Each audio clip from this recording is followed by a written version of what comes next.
Ó Deus, eu quero te louvar pela vida do teu servo, pela disposição do seu coração, sua paixão.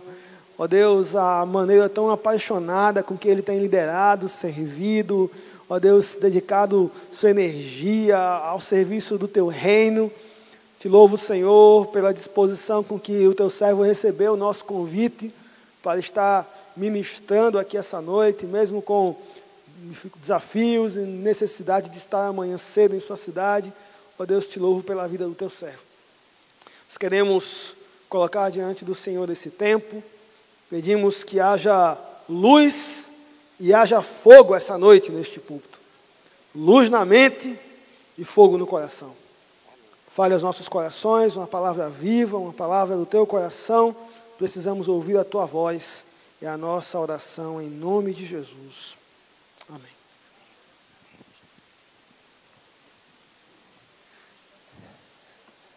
Rapaz, sabe aquele ditado que você dá a mão e o cabo quer o braço e depois ele vai lhe puxando? É o mala. Chegou, foi de leve, rapaz, não sei o quê. Né? E eu já pensando, eu vou pregar, pegar o carro, já deixei o carro ali na saída. Aí ele inventa esse negócio da dedicatória. Amém, irmão, viu? Eu te amo, viu? Coraçãozinho para você. Olha só, pessoal. Para eu não perder tempo, assim, para falar depois, deixa eu falar dos livros. Na realidade, eu estou tendo o privilégio de lançar em Natal. Agora o livro Igreja Transforma o Brasil. Ele foi lançado em agosto, final de agosto, em Campinas, no CTPI, depois no Rio, depois Brasília, João Pessoa. Hoje, Natal. Nem sempre dá para a gente ir para as cidades e lançar as coisas. Mas aconteceu, né? E eu tenho sido assim, eu tenho feito eu tenho uma necessidade de escolher onde eu vou, e não é por boçalidade, Leandro conhece, é porque eu ainda, e o que eu vou dizer tem a ver com o que eu vou falar hoje à noite, eu ainda não me desvencilhei da minha vida secular, que não existe, né? Secular é do cão, entendeu? Então, se você tem um trabalho secular, é porque você trabalha para o príncipe desse século. Porque Jesus, nem Pedro, nem Paulo, ninguém falou sobre trabalho secular, né? Isso é uma invenção dos neognósticos, dos iluministas, né? E a gente absorveu. Mas, enfim. Então, eu tenho tentado escolher conferências, congressos, convites que tenham a ver com o que eu estou pensando, com o que eu estou desenvolvendo naquele momento, com o alinhamento. E a Aleph é uma das instituições que se alinha muito com o que eu faço, com o que eu penso. Então, todo esforço que eu faço para estar aqui vale a pena, porque eu sei que contribui para um processo de popularização de alguns conceitos, de algumas heresias, entendeu? Necessárias. E isso está sendo gravado? Tá, né? Então, tá bom, depois você edita aí. Tem gente que gosta de pegar só os pedaços, né? E colocar o cara na fogueira da Inquisição. Olha só, eu quero falar de algumas coisas, eu vou de trás para frente. Esse livro, Igreja Transforma o Brasil, gente, ele não só tem a escrita de um livro, isso aqui tem o somatório de 5 anos de pesquisas que foram feitas sobre a igreja brasileira. Eu tive 2 prazeres no meu doutorado. Primeiro, foi ter feito doutorado nos Estados Unidos e conhecer Ed Stetzer, que foi um dos meus professores. E o maior desprazer também teve a ver com o doutorado. Quando eu caí no conto do vigário, de aceitar do Ed Stetzer o desafio de tornar a pesquisa da igreja brasileira uma coisa bem pequenininha, com 1.500 igrejas, estava conversando até com os irmãos da Bolívia, tornar aquilo parte do meu programa de doutorado. Quase que eu não termino o doutorado, quase que eu acabo a amizade com Ed Stetzer e quase que eu não escrevo o livro. Então, aqui é fruto de talvez me permitam, me corrijam se eu estiver errado, mas pelo que andam dizendo e pelo que nós pesquisamos, é a maior pesquisa já feita sobre a igreja brasileira. porque ela analisa a alma da igreja e não apenas os números da igreja. Se a igreja cresceu, se a igreja diminuiu, se a igreja é pentecostal, se a igreja é batista ou se é presbiteriana, isso o censo dá para a gente. Uma igreja que pesquisa, é uma pesquisa que foi no coração. Qual é a alma da igreja brasileira? O que é que nós podemos chamar de igreja brasileira culturalmente sensível e teologicamente saudável? Que igreja é essa? Então dessa pesquisa com quase 1.500 igrejas de todo o Brasil, de todos os tamanhos, de várias denominações, nós fomos fazendo um filtro, e eu não vou explicar aqui como isso foi feito metodologicamente, se vocês têm no livro, mas fomos fazendo um filtro e chegamos na análise de 50 igrejas, tá, que nos chamaram a atenção. Nós aprofundamos a pesquisa nessas 50 igrejas. Quero deixar bem claro que não são mega igrejas. A maioria dessas 50 igrejas que são mencionadas aqui, você nem conhece. Você nunca viu. Por exemplo, Igreja de Cristo em Caraúbas. A única coisa que eu sei é que Caraúba é no Rio Grande do Norte.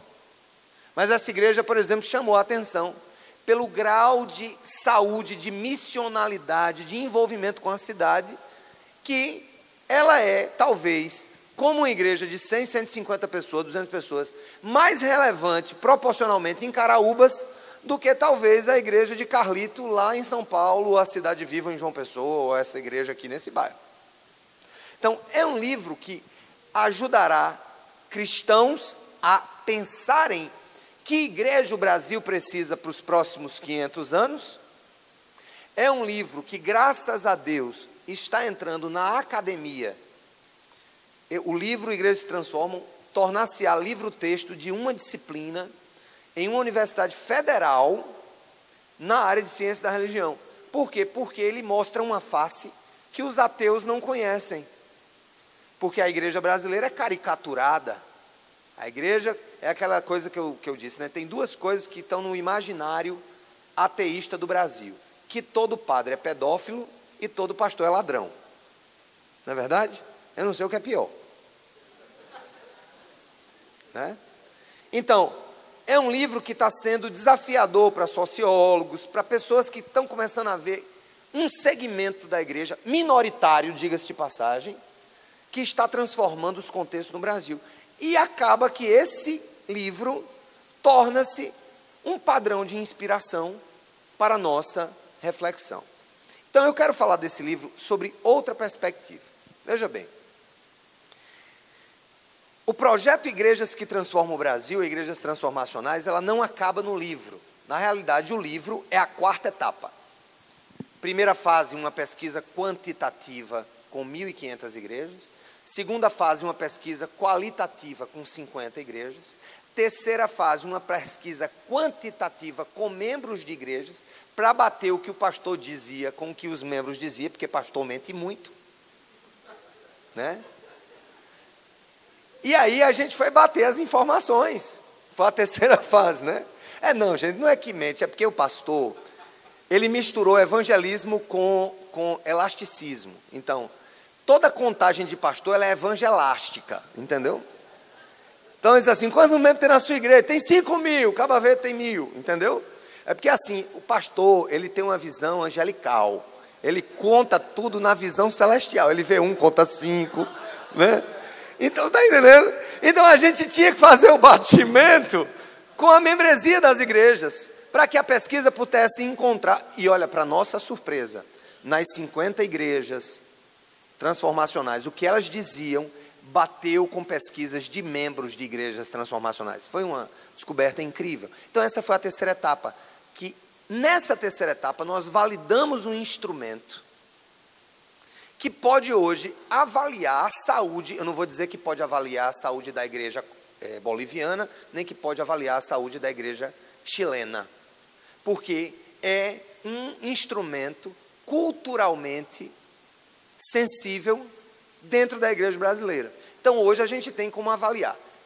Primeira fase, quantitativa. Segunda, qualitativa. Terceira, quantitativa. Quarta, o livro.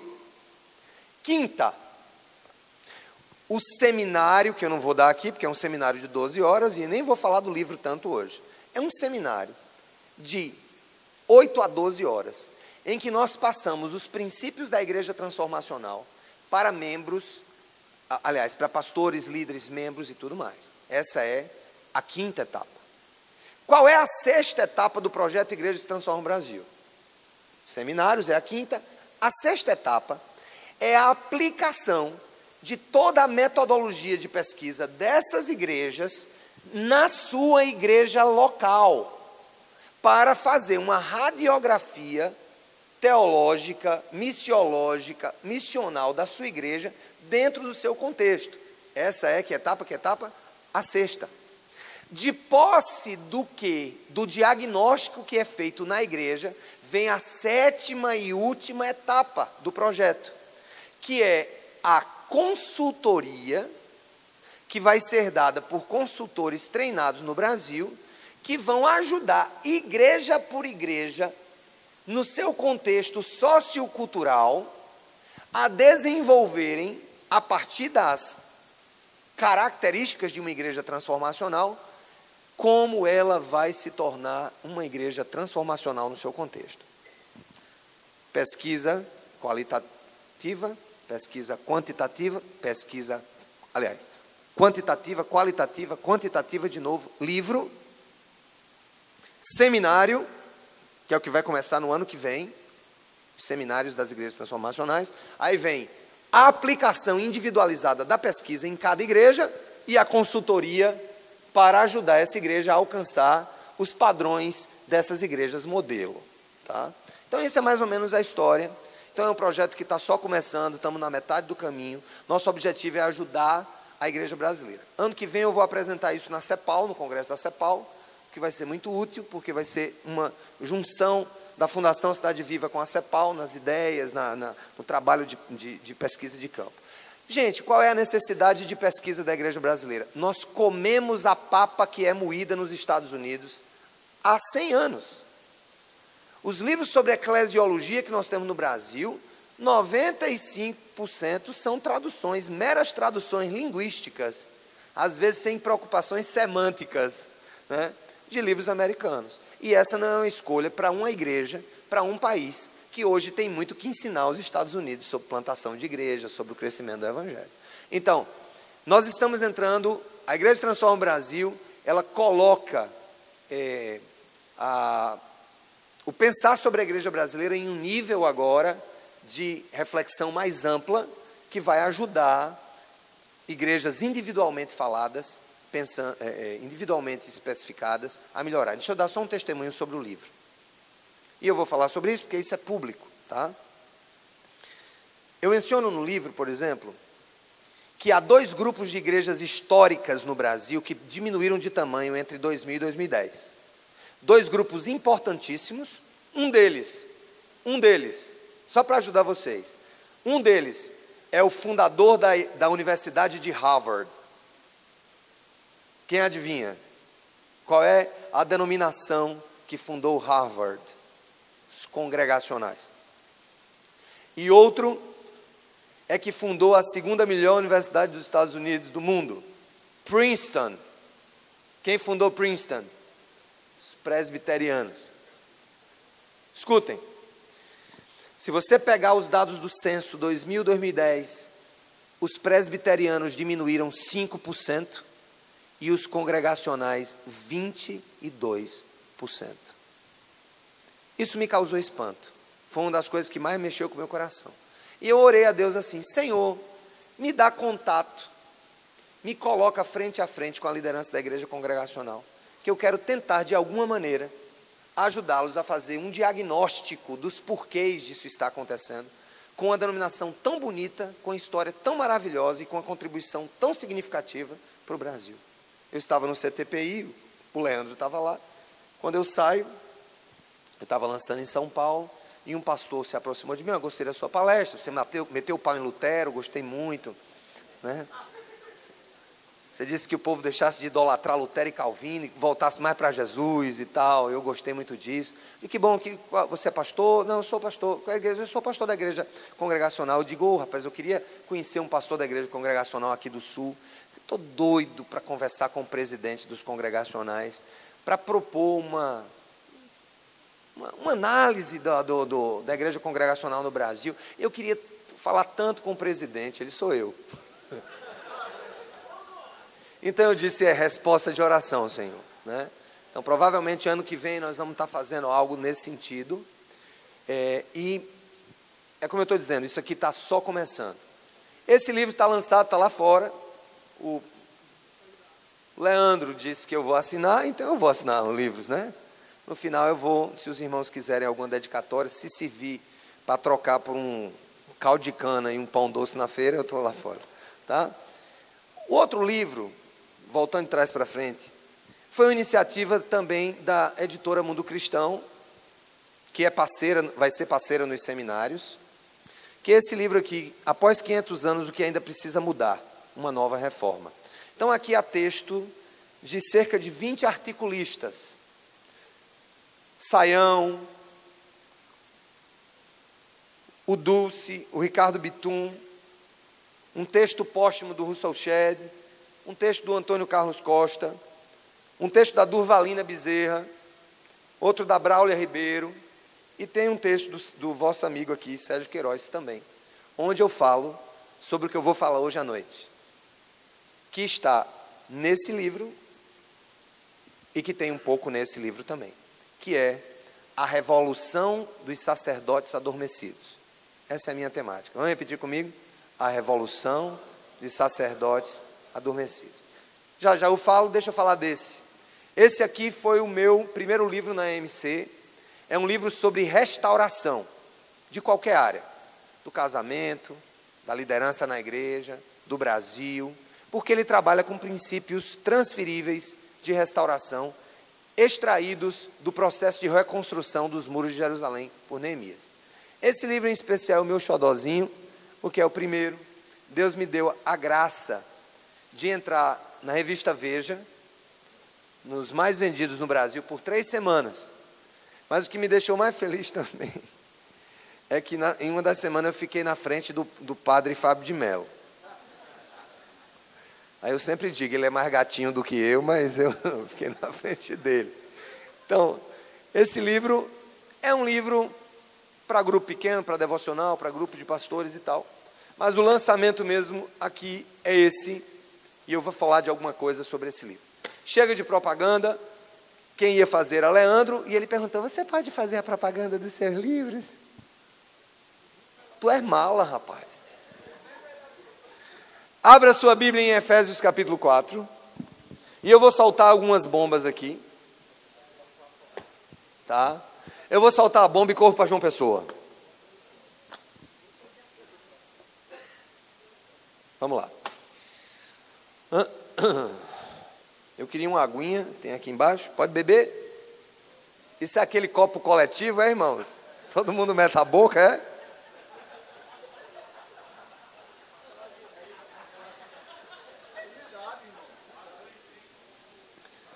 A Bíblia diz que a gente tem que ter unidade na fé, não é na boqueira não. Vamos lá. Brincadeira, irmãos. Tudo é do Senhor. Vamos para Efésios, e nós vamos no capítulo 4. E eu quero só trabalhar, gente, Efésios 4, do 11 em diante. Do 11 ao 16. 5 versículos. E ele, está falando de Jesus, pode sair aí, ó. E ele, deixa eu ler aqui da Almeida, né, aqui, para não dizerem que é na minha Bíblia. Então vamos ler isso aqui. Tu fica botando aí, tá bom, irmão? Essa é a Almeida, né? Pronto. É a versão mais amada, idolatrada. Porque veio da King James, entendeu? Então, para não criar confusão, eu vou ler nessa aqui, tá bom? Então, e ele, vamos ler comigo. E ele deu uns como apóstolos, e outros como profetas, e outros como evangelistas, e outros como pastores e mestres.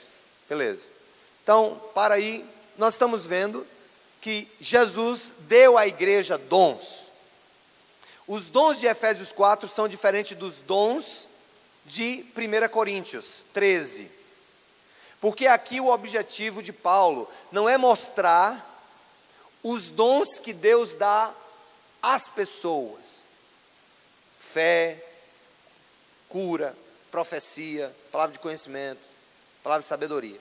Aqui são os dons, são os presentes, os dons são os presentes que Deus dá para a igreja.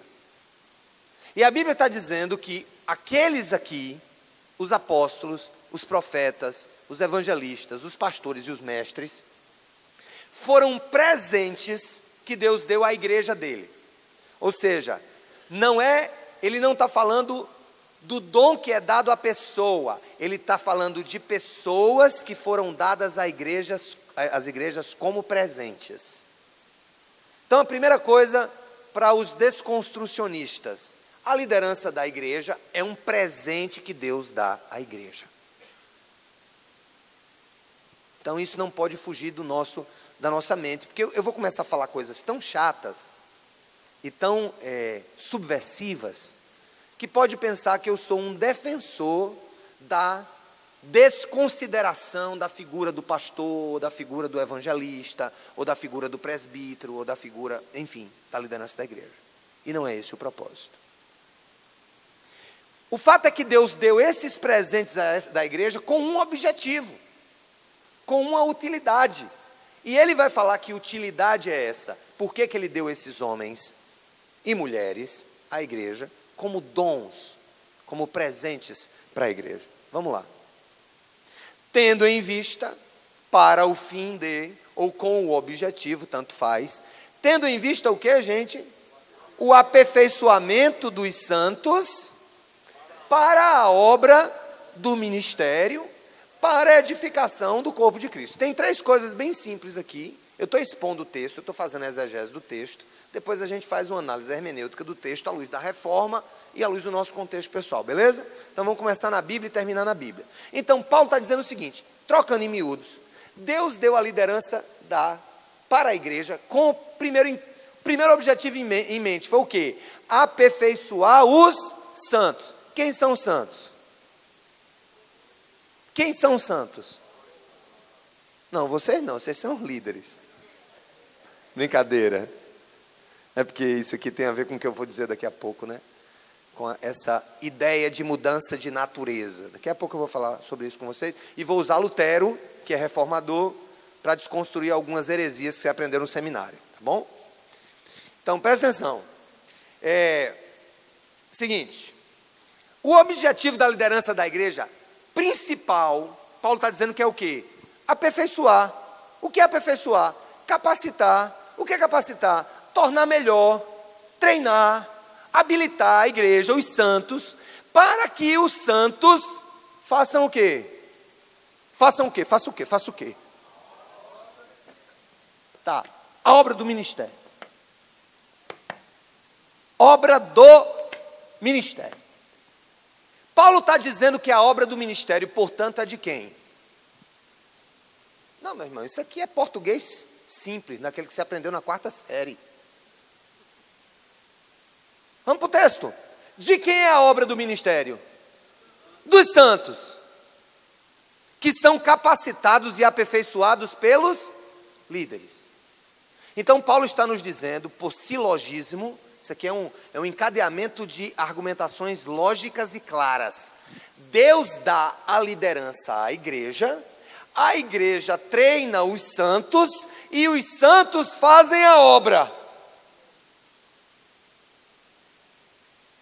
Ou seja, a obra do ministério não é do pastor, é das ovelhas. Primeira heresia, fui chamado para o ministério. Oh, que coisa linda! E foi? Todo cristão é chamado para o ministério, meu amigo. Aliás, a obra do ministério, quem pega na mão na massa é o povo de Deus. E quem está dizendo não sou eu não, é Paulo de Tarso. Daqui a pouco eu vou falar sobre o que a Bíblia diz, o que a igreja fez, o que a reforma disse e o que ninguém faz. É sério. Esse é o texto que mais amedronta a liderança da igreja. Porque esse texto descortina um mistério, que a liderança foi trazida para o aperfeiçoamento dos santos, para que os santos façam a obra do ministério, e quando os santos fazem a obra do ministério, o que é que acontece? Terceira consequência, a edificação do corpo de Cristo. E o que é o corpo de Cristo? A igreja. Ou seja, a igreja, voltando de trás para frente, a igreja é edificada pela obra do ministério que é realizada pelos santos, que são treinados pelos pastores e líderes. Essa é a sequência. Deus dá os líderes, que treinam os santos, que realizam a obra e que assim edificam a igreja. Não está claro, gente? Precisa muita discussão exegética aqui. Precisa, não está claro, não é português claro. Aí a pergunta que eu pergunto para vocês: por que que um texto tão claro, tão falado, tão debatido, inclusive durante os períodos da Reforma Protestante, como nós vamos ver daqui a pouco, e tão desobedecido descaradamente pelos líderes e pelos santos?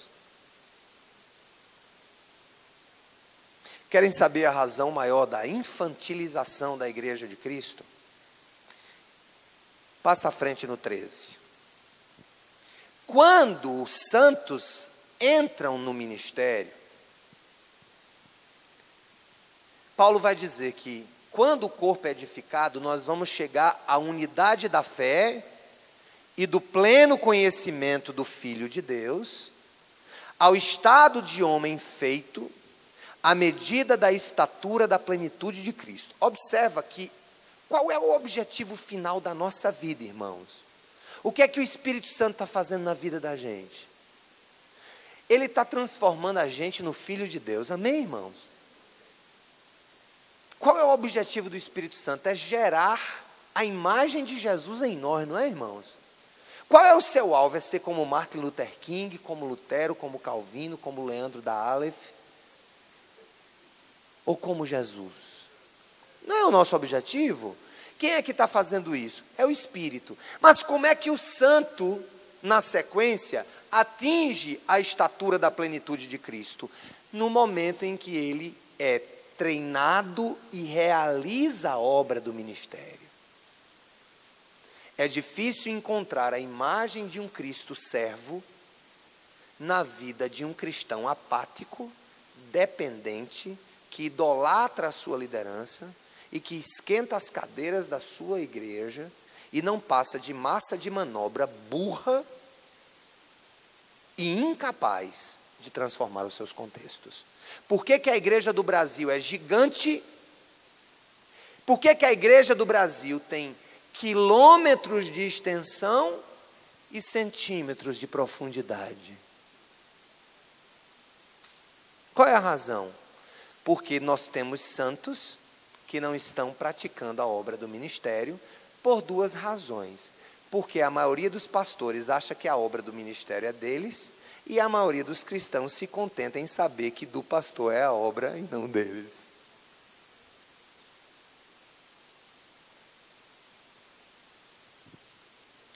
Vejam só.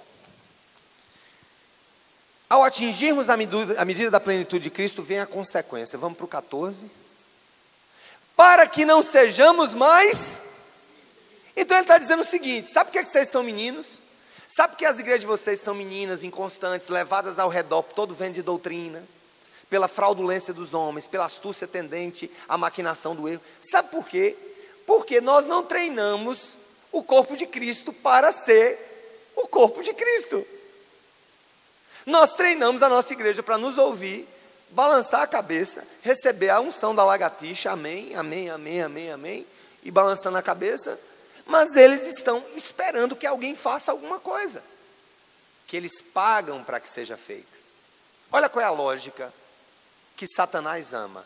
Os pastores fazem tudo, morrem, se desgastam, estragam seus casamentos, não tem tempo para os seus filhos, não pregam mais sermões de qualidade porque não tem tempo, são sermões medíocres, porque eles acham que tem que fazer tudo dentro do corpo de Cristo, tá? E a igreja assiste isso de maneira conivente e conveniente, porque entende que, através dos seus dízimos e das suas ofertas, elas estão pagando a um grupo de empregados chamados de pastores para fazerem aquilo que elas é quem tem que fazer. O que existe na igreja hoje em geral é a terceirização do ministério apostólico de cada cristão.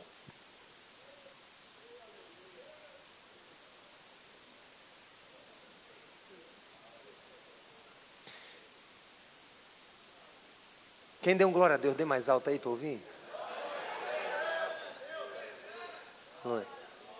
Segura, irmão, que agora vem a lapada de cima para baixo. Agora é caco de pastor para todo lado, missionário, o diabo a quatro.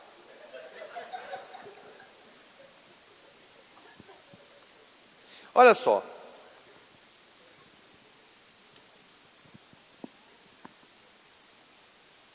Isso aqui é um trecho do livro Igreja se Transforma Brasil, página 90, que eu vou ler para vocês, sobre a falácia do bem propalado, divulgado, sabe, refletido orgasmicamente, sacerdócio individual de cada cristão. Quem já ouviu essa frase bonita?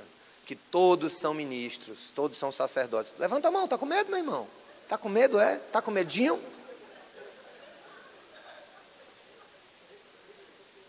Não ouviu isso? Quem ouviu isso no seminário? Não, que a reforma trouxe o sacerdócio individual de cada cristão. Levanta a mão aqui, quem ouviu isso no seminário? Quem já foi em conferência? Não, o sacerdócio individual de todo mundo, todos os cristãos. Todo mundo aqui ouviu. Não tenha medinho, não. Não tenha medinho. E isso é fruto da reforma. Eu vou ler um pouco do pensamento de Lutero na época da reforma, que está aqui na página 90 do livro. Presta atenção. Uma das grandes contribuições do reformador alemão Martinho Lutero foi a sua visão a respeito do sacerdócio de cada filho e filha de Deus. A ponto de promover, aí aqui vem as aspas, ao menos no campo das ideias, a quebra tradicional e insidiosa divisão da igreja em duas classes: o clero, formado pelos sacerdotes, pastores, missionários, evangelistas, diáconos, e o laicato, composto pelas demais pessoas. Para ele, Lutero, presta atenção, isso é coisa de Lutero.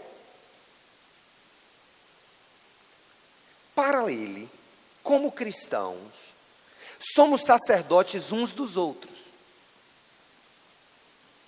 E esse sacerdócio deriva diretamente de Cristo para os membros do seu corpo. Baseando-se em 1 Pedro 2,9 e Apocalipse 1,6, o reformador reafirmou que todos os eleitos são sacerdotes e que, por isso, olha o que Lutero disse. Vixe, que agora começa um problema. Há 7 direitos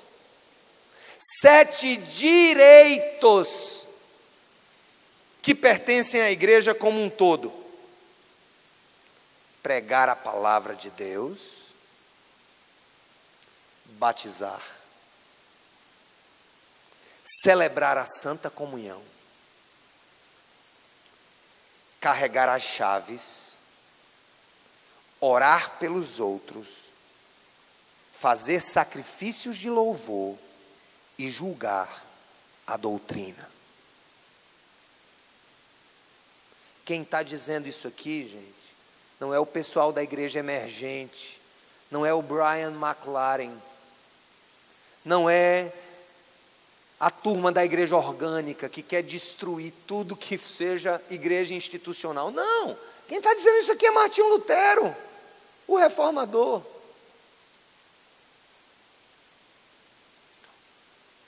Olha mais o que ele disse.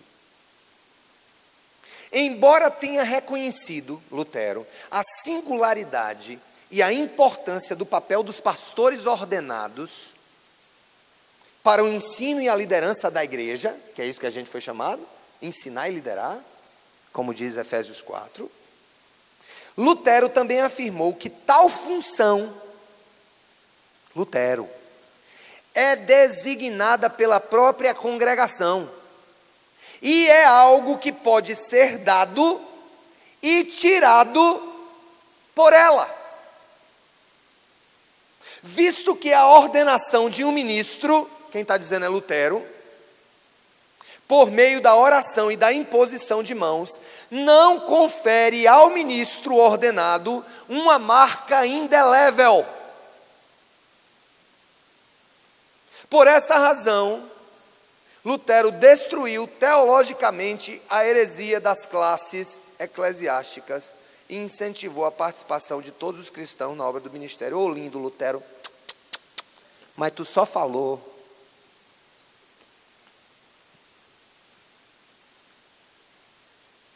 Já ouviu falar em ortodoxia sem ortopraxia? Já ouviu falar naquilo que a gente sabe de cor e salteado e não tem coragem de realizar, por causa de nossas heranças eclesiásticas e tudo mais, e tudo mais? Deixa eu dizer uma coisa para vocês. Eu me converti aos 23 anos, eu já era servidor público. E quando eu passei para procurador da Fazenda Nacional, eu já era pastor, licenciado. Eu era licenciado ao pastoreio na primeira igreja batista de João Pessoa.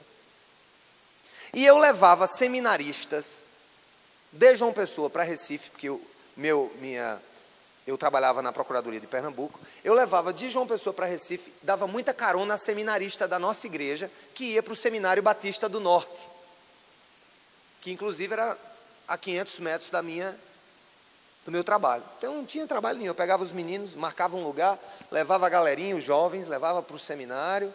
Quando eu voltava na sexta-feira, levava eles de volta para João Pessoa.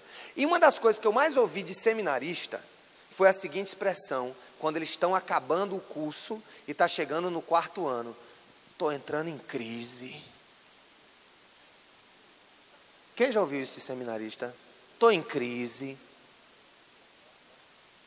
E eu ouvindo isso, estou entrando em crise, estou terminando o seminário, vai vir aí a minha ordenação. Aí eu olhava assim, que diabo é isso, macho? Que crise?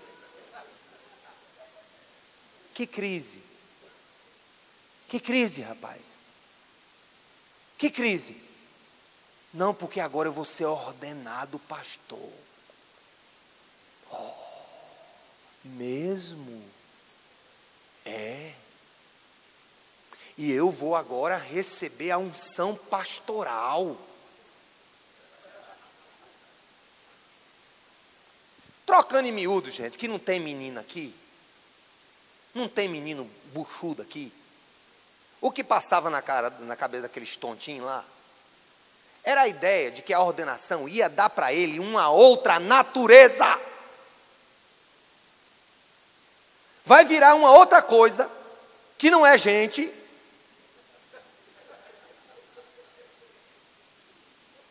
que não tem disenteria, vai virar um ser quase angelical, tá certo? E que é uma coisa que vai ser para sempre. Crise. Escuta, irmãos, me diga uma coisa. Quando eu chego para uma pessoa e digo assim: irmão, chega lá na Cidade Viva, assim, ó, gente que viaja, vai conhecer a igreja. Opa, pastor Sérgio, estou chegando em João Pessoa, estou me mudando para João Pessoa, sou pastor fulano. Eu digo: o irmão é pastor de que igreja? Não, não sou pastor de igreja nenhuma não, eu era pastor. Se eu tiver um pouco mais de amizade, eu digo: então você não é pastor. Gente, pastor não é uma natureza nova. Pastor é uma função que acontece dentro do contexto de uma igreja. Ser pastor é assumir uma responsabilidade de liderar, que, como Lutero disse, pode passar. Um chega para mim e disse: não, mas você está errado, porque a Bíblia diz que os dons e a vocação de Deus são irrevogáveis. Eu digo: concordo com você. E o texto está falando ali do dom do Espírito Santo. Aquilo tem mais a ver com eleição calvinista de que os dons são irrevogáveis, ou seja, aquilo tem mais a ver com não perder a salvação do que construir uma eclesiologia fundamentada em cima de uma ideia sacramental que nós, na prática, também não defendemos. Me diga uma coisa, irmãos: quantos sacramentos tem a Igreja Católica? Quem me ajuda? 7. Batismo, crisma, matrimônio, eucaristia. O que mais? Ordem, penitência e extrema unção. A palavra, o sacramento da ordem, significa que o padre será sempre padre. Mas nós, que somos muito inteligentes, a gente diz que só tem 2, que são a ceia e o batismo. Então a gente diz que os católicos são hereges porque tem 7, e nós admitimos o sacramento da ordem como se nós fôssemos eternamente pastores, mesmo quando não temos ovelhas. Isto é heresia acalentada no coração da igreja evangélica, que atrapalha o avanço, o desenvolvimento dos santos e a expansão da obra de Deus na face da terra. E eu digo para você, você é mais católico do que pensa. Vamos entrar em outro ponto. Vamos entrar na questão, gente, da ação da igreja. Eu falei isso para a turma, o pessoal regalou o zóio hoje de tarde, mas agora, quem estava comigo de tarde? Quem estava comigo?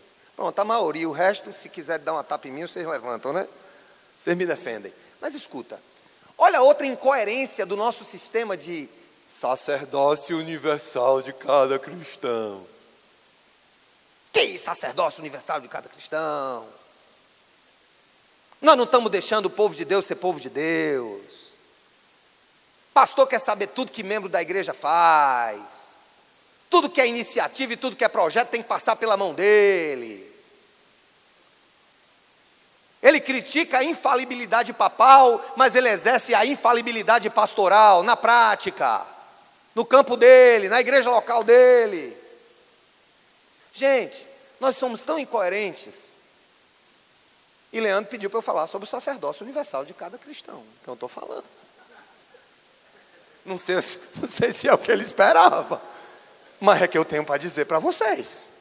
Olha só a nossa incoerência. Me diga uma coisa. Vamos só recapitular. O que é que um quase pastor, que é uma metade, ele tem rabo de pastor e cabeça de membro, chamado diácono.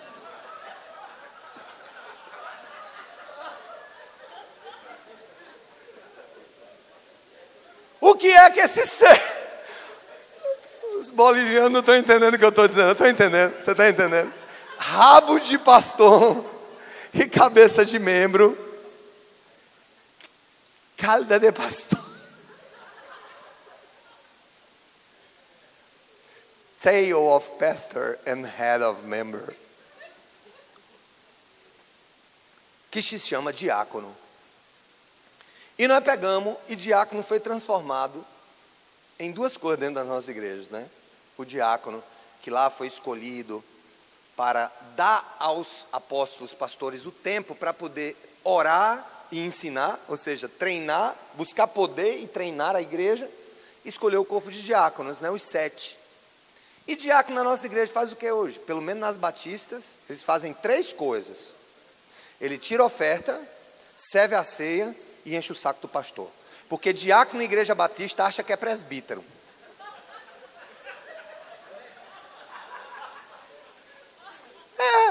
Porque a igreja batista não tem presbítero?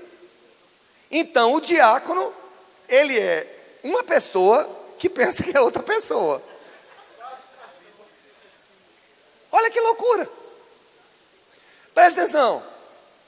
Aí a gente fala da igreja católica, que é sacerdotal demais, e que não sei o quê. Irmãos, você sabia que o diácono da igreja católica casa, batiza, faz culto de formatura?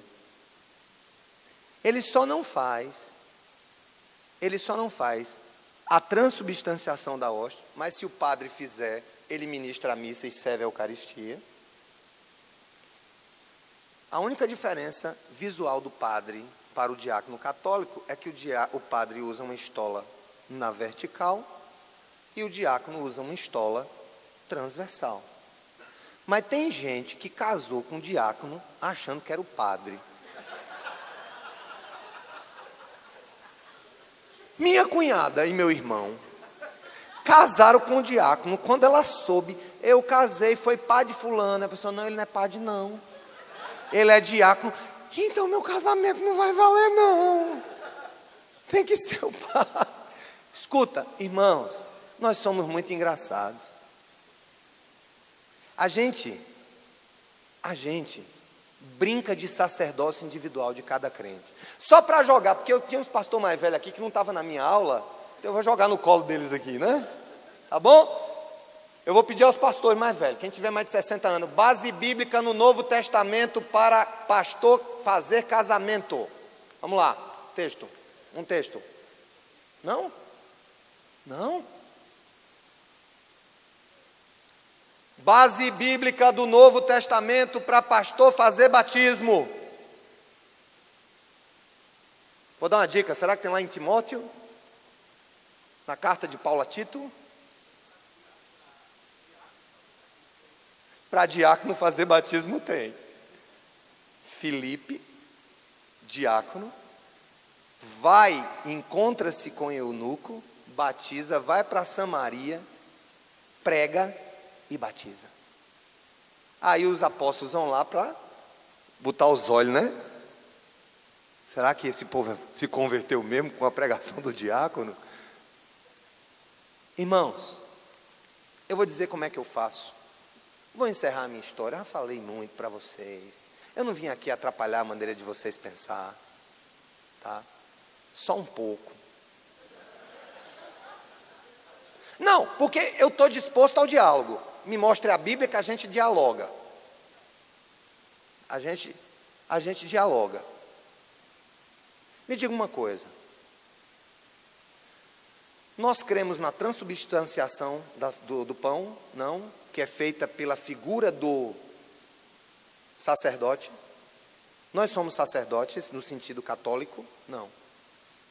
E por que só o pastor que ministra a ceia? Uma vez eu comecei a falar essas coisas, essas desconstruções. Aí um pastor chegou para mim, pastor, estou triste demais. O senhor está dizendo que não é, biblicamente, a obrigação minha, o papel meu, intransferível, de casar, batizar e fazer assim, eu vou fazer o quê?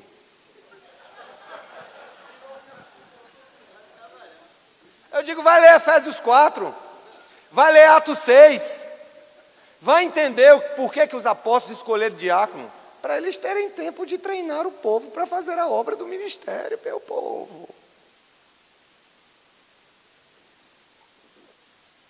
Minha igreja cresceu rápido. Eu sou calvinista, eu sou batista calvinista. Zé Marco estava dizendo assim, os batistas ficam procurando atrás, correndo atrás da salvação. Eu não corro mais não, porque eu sou eleito. Então eu sou uma mosca branca, né? Sou batista, neocalvinista, holandês. É isso aí. Então, nem acho que eu sou herege. Sou ortodoxo, casamento tem que ser virgem, um homem e uma mulher, não ao divórcio, Lá o povo come quente. Chega na igreja, aquelas luzes e as luzes para lá. Pô, aqui é a boate, cabe todo mundo. Depois a gente sai cortando na carne. Não, não sou. Eu sou tudo menos liberal. Sou conservador até demais. Então a igreja começou a crescer, começou a crescer, começou a crescer. E teve um ano, irmãos amados, que eu fiz 42 casamentos. Muá. Fiz 42 casamentos. E quase acabei o meu. Não é não? Porque cada casamento que você faz, sendo sexta ou sábado, o final de semana está perdido. Domingo você está na igreja, sexta está fazendo casamento. Pois é. E nesses 42 eu não ganhei uma arruela. Uma arruelinha, uma moeda. Não me deram nada, eu não cobro nada. Mas nem assim, leva um bolinho, sua mulher. Porque no final das contas, noivo e noiva só quer saber deles, meu irmão. O pastor é um mal necessário no casamento. Olha, o pastor é um mal necessário porque os convidados querem o jantar. E o noivo quer jantar a noiva. Não é não? Estou escandalizando, pastor? Não estou escandalizando. Essa é a verdade, tá? Pastor, é você que é o pastor dessa igreja, né? Ah, esse? Esse está olhando para mim com uma cara meio feia.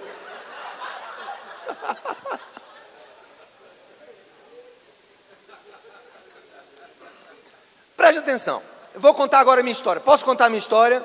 Na prática. Veja bem. Eu comecei a estudar, ia fazer esses questionamentos, e aí eu entendi o quê? Que a reforma protestante ela foi incompleta. A reforma protestante só tocou na soteriologia. Salvação pela graça, pela fé, só Jesus, só a Escritura. A reforma pincelou algumas coisas na eclesiologia, pincelou nada nos dons espirituais. Você não vê praticamente nada sobre dons espirituais em Lutero nem em Calvino. Movimento pentecostal, graças a Deus, que acontece ali no início do século XX, lá na Rua Azusa, que sai tocando fogo e gerando os movimentos, é que é um novo mover de Deus para a gente entender a pneumatologia bíblica da igreja primitiva, que os dons são atuais, são reais. E vocês acreditam que eu sou pastor batista, calvinista holandês e oro em línguas? Por que não? Eu recebi o dom de línguas, sabe como? Agradecendo a Deus por um casal que estava no meu aniversário. Eu digo, oh Senhor, que bênção esse casal aqui, vou lá baixar. Eu digo, o que é isso?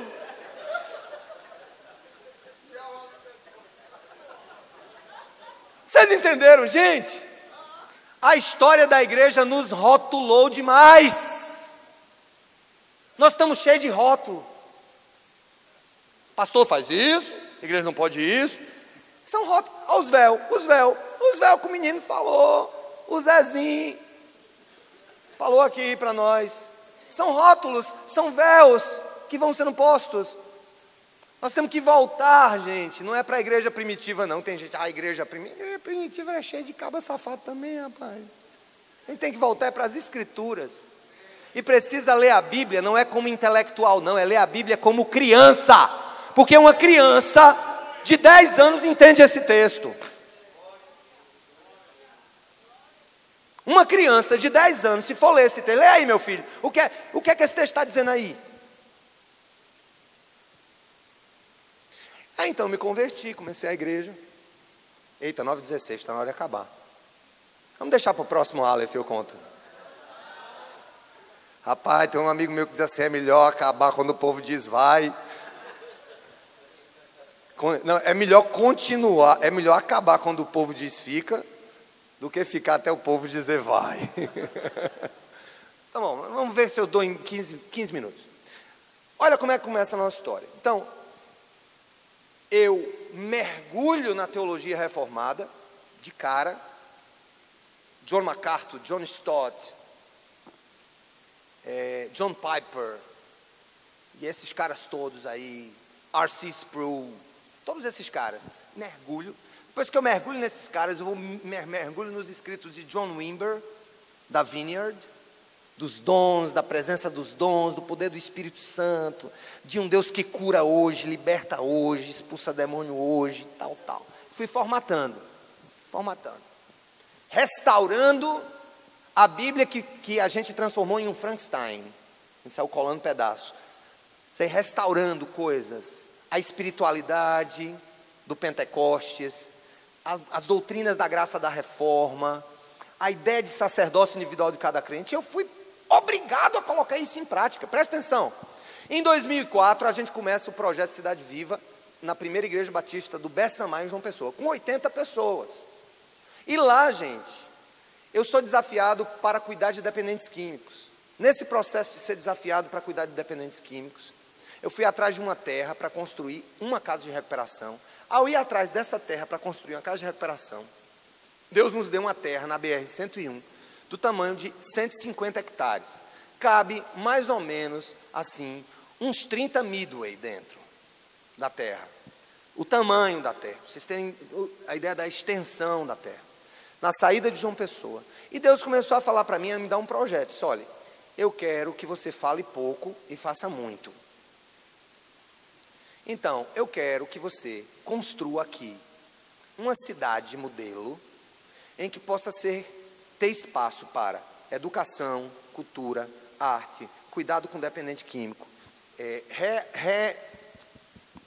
reabilitação do preso, né, na sociedade, que você tenha abrigo para idosos, que você tenha áreas de acampamento, que você tenha tudo isso. Eu digo, tá bom, Senhor, o Senhor está dizendo, eu vou fazer. Eu queria cuidar de dependente químico. Na época que comprei a terra, eu fiquei pensando, se Deus está dando uma terra desse tamanho para eu cuidar de dependente químico, Ele quer que venham os doidos do Brasil todinho para ser tratado na terra. Foi aí que veio a ideia do projeto Cidade Viva. Um projeto integral, na construção de uma estrutura abrangente. Aí eu entrei em crise, não a crise dos seminaristas, a crise da natureza diferenciada propriamente espiritual, né, que eles achavam que iam passar a ter, que iam passar a ser um outro ser, né? Mas uma crise real, uma crise prática. Ora, imagine você numa igreja que arrecadava 10 mil reais por mês, num bairro de classe média alta de João Pessoa. Essa igreja começa a aquecer por conversões e envolvimento com a cidade. Aí começamos a cuidar de morador de rua, começamos a cuidar de presidiário, começamos a fazer um bocado de coisa. A igreja foi crescendo.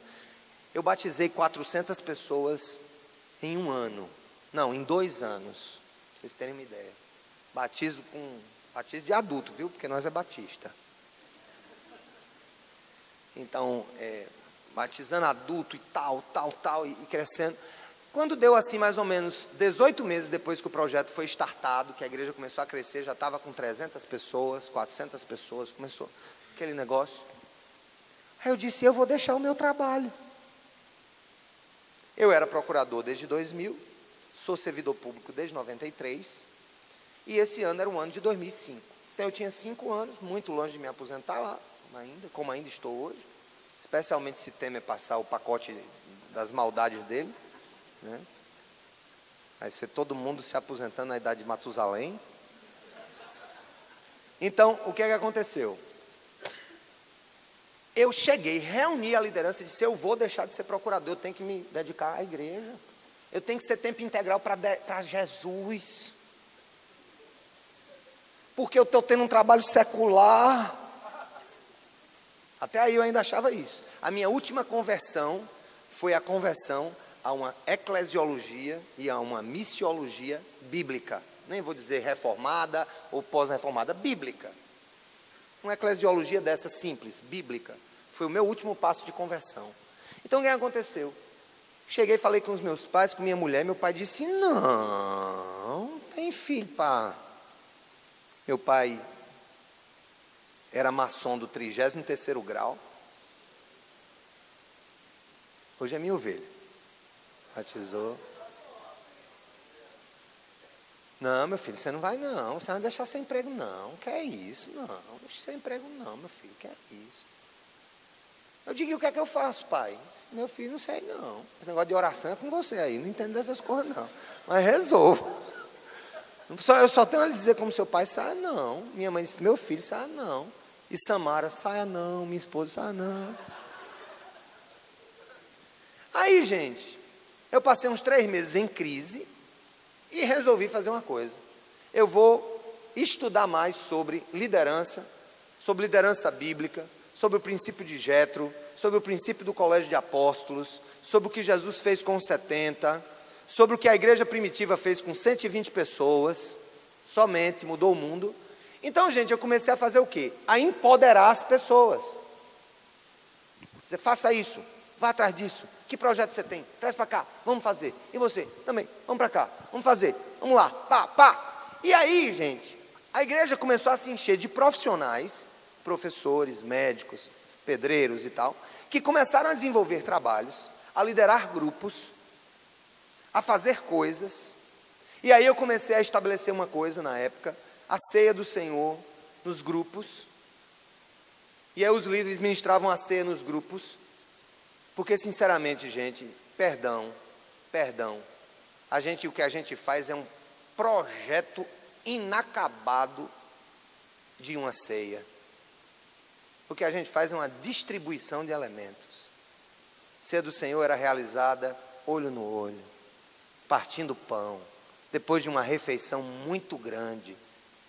Jesus não comeu um pedacinho de pão e um cálicezinho de suco na última ceia, não. Ele comeu, foi comida com força.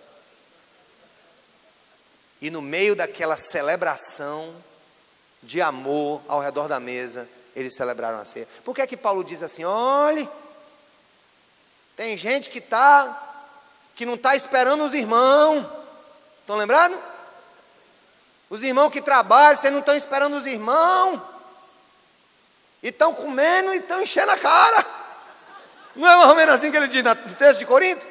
O que é que ele está dizendo? Será que ele quis dizer, não, rapaz, vocês estão na igreja, fizeram a hora da ceia às 8h15 e não esperaram os irmãos? Não é isso não. Vocês foram, fizeram uma refeição, se sentaram juntos, começaram a comer, alguns beberam demais. E não esperaram os irmãos escravos que trabalhavam até mais tarde. Então a gente começou a tornar orgânica. Tornar uma igreja orgânica não significa tornar a igreja acéfala. Eu sou o líder da igreja. As pessoas me honram como líder. Honram os outros pastores da igreja. Eu estou pastor daquela igreja. Até quando Deus quiser que eu esteja pastor. Então começou a surgir um grupo cada vez maior de pessoas interessadas em servir. Resultado. O que é a Cidade Viva hoje? A Cidade Viva hoje são 8.000 pessoas.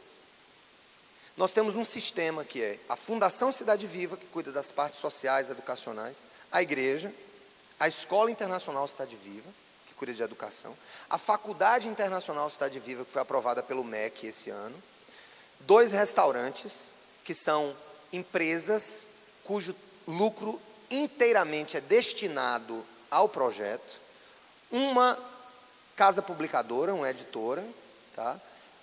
E uma empresa de gerenciamento de franquias.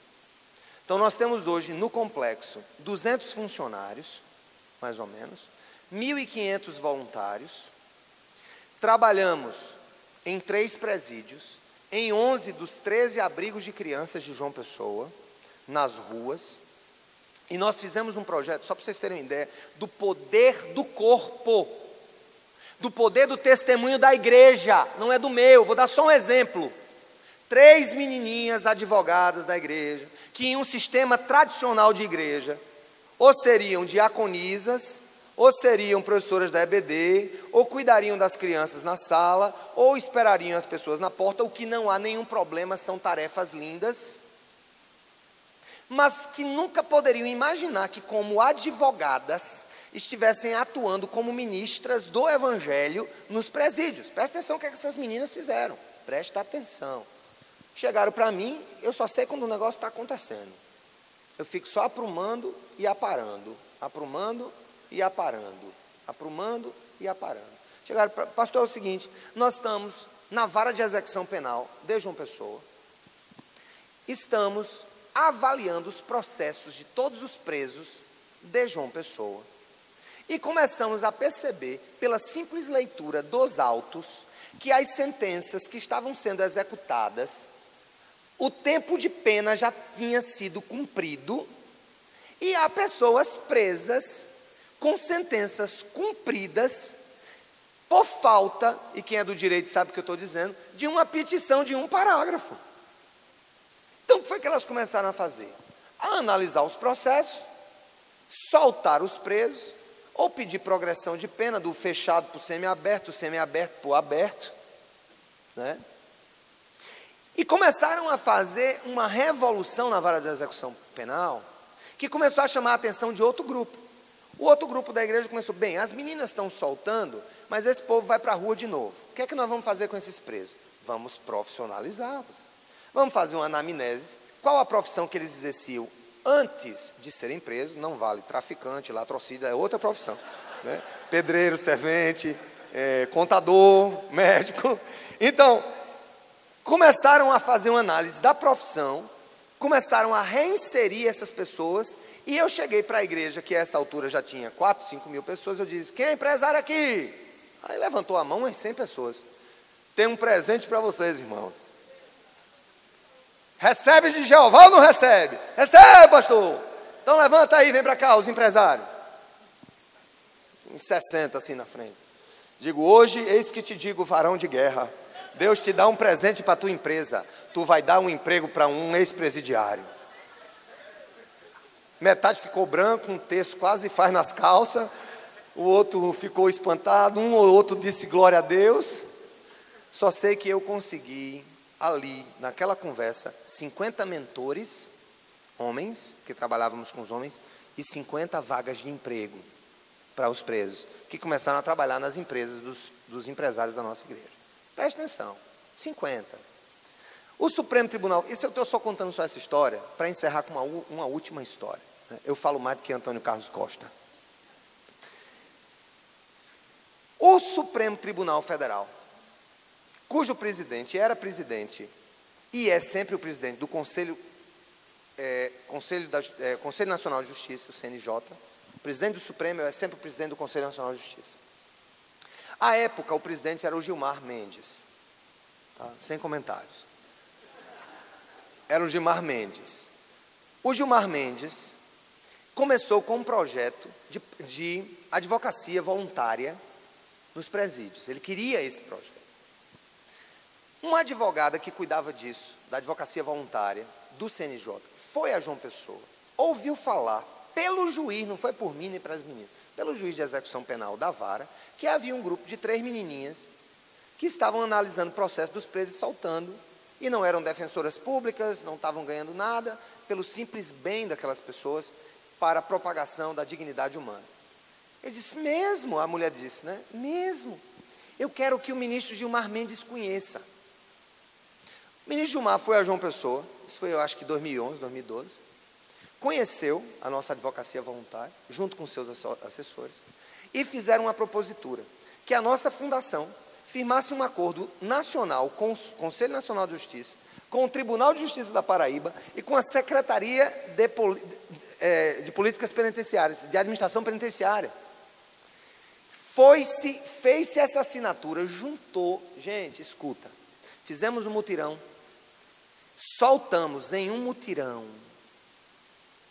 Tem um amigo meu aqui, que é meu Timóteo, que está aqui comigo, que é conselheiro do Conselho Penitenciário da Paraíba. Não sei se na época ele era, e se lembra disso. Mas nós soltamos dos 3.500, 4.000, parece que a população carcerária, 3.000, 4.000, 7.000, sei lá. Foram soltos 700 homens e mulheres que já podiam estar soltos. 700 seres humanos. E aí, Gilmar Mendes ligou para mim, uma semana depois, através da assessoria, disse, pergunte ao pastor Sérgio se a Cidade Viva tem como capacitar esse povo e empregar, como eles fizeram com os 50.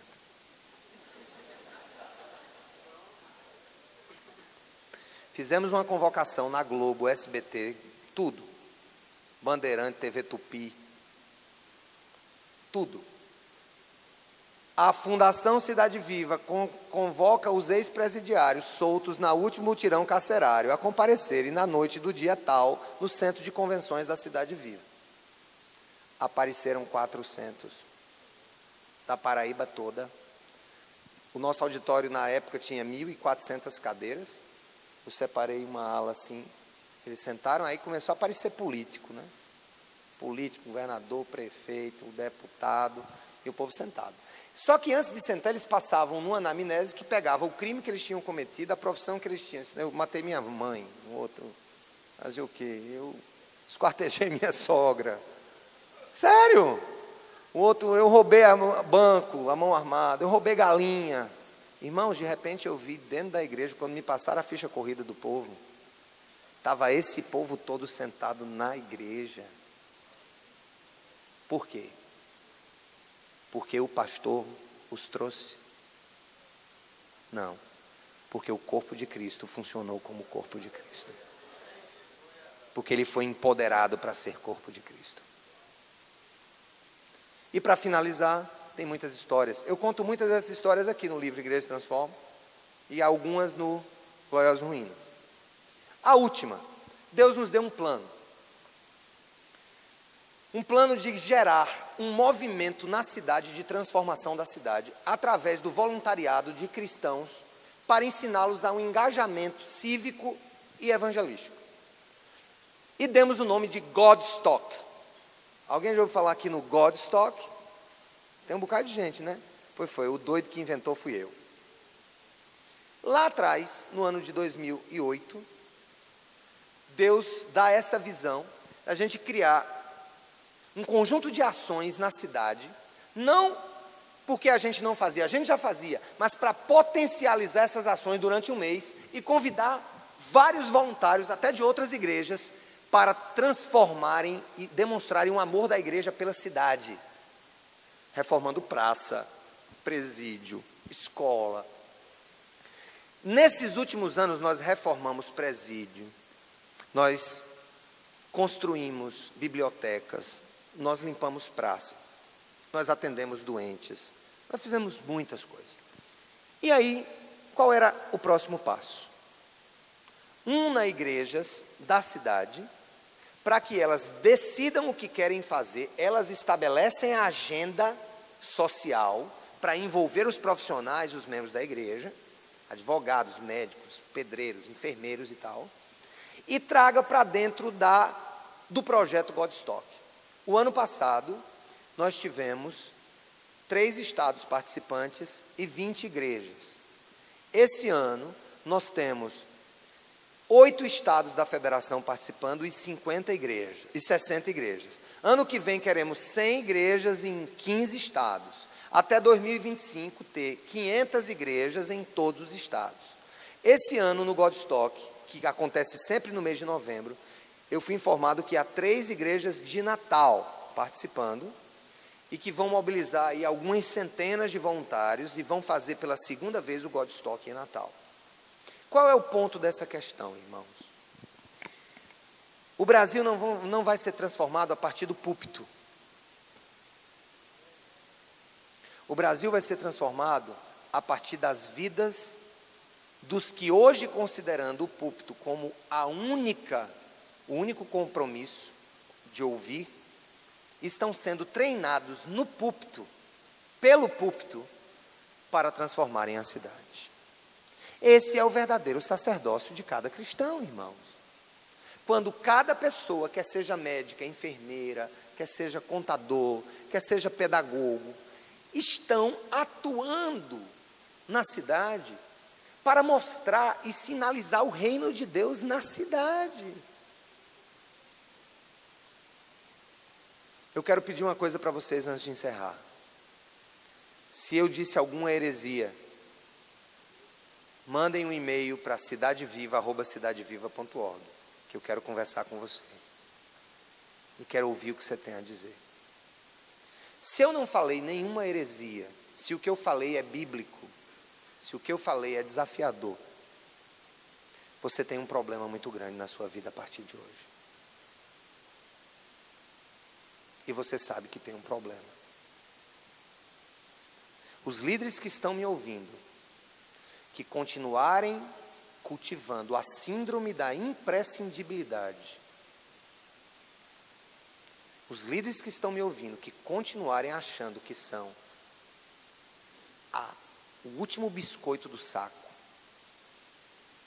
os líderes que estão me ouvindo, que acham que a igreja é um grupo de espectadores de suas performances clericais e não agirem de acordo com Efésios 4, estarão em franco, direto e absurdo pecado contra o Espírito Santo.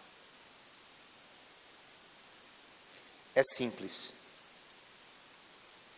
Vocês estão paralisando o potencial missional de suas igrejas. E isso é gravíssimo. O que vocês vão fazer, eu não sei.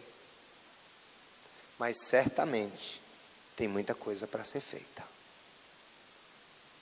E a primeira delas passa pela redefinição do seu papel. E um caminho muito bom para começar é em 3 exemplos que eu vou dar para vocês. E um quarto último.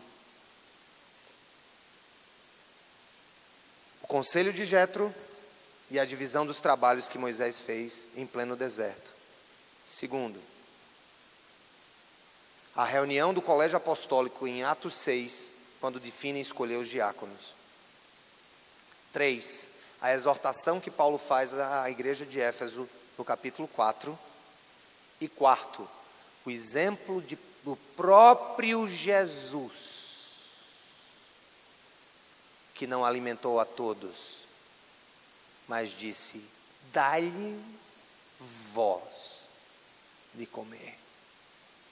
O que escolheu os 70 missionários, e o que sobre ele, no Evangelho de João, capítulo 4, é dito sobre a mulher samaritana, quando disse, quando ouvia-se que Jesus batizava mais que João Batista, ele acrescenta, sendo que Jesus não batizava, mas os seus discípulos. Se Jesus só foi para um casamento na Bíblia como convidado, se não batizava ninguém, e se deu aos apóstolos a tarefa de distribuir o pão, por que você quer ser melhor do que ele? Fica com essa e vai dormir. Deus te abençoe.